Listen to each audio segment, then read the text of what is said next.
Hey, salut, c'est Siro, bienvenue sur Music Your Life. Alors juste une très courte vidéo pour en fait te parler d'un truc.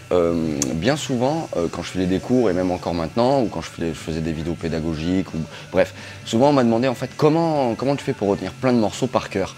Comment tu fais pour retenir autant de morceaux par cœur.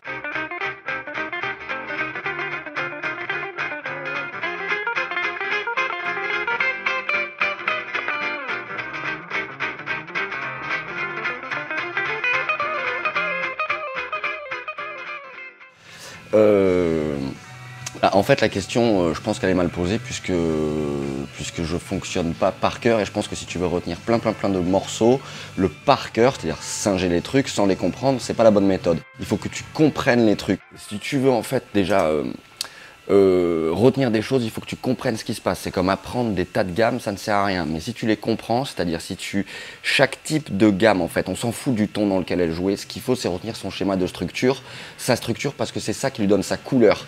Si tu veux connaître toutes les gammes majeures, il suffit de connaître une fois la gamme majeure, en l'occurrence Do majeur, et bien souvent son harmonisation. Ouais, c'est peut-être un peu technique, mais c'est ça qui te permet en fait de comprendre les morceaux. Tu dois comprendre son schéma de structure et ensuite le décliner dans tous les tons. Sa structure restera la même, puisque c'est ça qui lui donne sa couleur.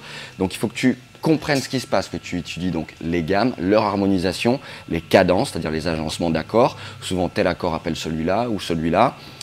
C'est comme pour tes impros, si tu connais bien le système harmonique, c'est-à-dire les accords, la tonalité dans laquelle tu es en train de jouer, tu auras plusieurs systèmes à proposer, tu ne seras jamais perdu.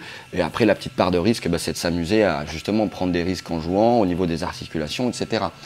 Donc en fait, il faut que tu comprennes ce qui se passe. Pendant les premières années, par exemple, quand j'étudiais la guitare, il y a plein de trucs que je n'ai pas retenus. Je jouais techniquement, j'évoluais, je prenais des songbooks de Guitar Hero même, Steve Vai, Joe Satriani, Megadeth, ce que tu veux.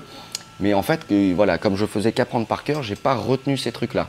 Donc en fait, ce qu'il faut que tu fasses quand tu entends une suite d'accords qui te plaît, quelque chose qui te plaît, une phrase, regarde toujours comment elle est foutue, sur quel système harmonique elle est jouée. C'est ça qui va lui donner sa saveur qui te plaît.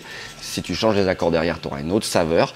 Et aussi repérer les cadences qui te plaisent dans la musique. Voilà. Tout ça mis bout à bout fait que en fait, tu retiendras beaucoup plus d'informations. Alors moi, pour ma part, j'estime qu'il faut un petit peu de bagage théorique, c'est-à-dire savoir un petit peu comment les choses fonctionnent en musique, tu les retiendras beaucoup mieux. Je pense qu'à terme, tu seras vraiment gagnant, tu retiendras plus de choses et tu pourras les réinjecter dans un autre contexte. Avoir compris un plan, c'est aussi pouvoir le réutiliser.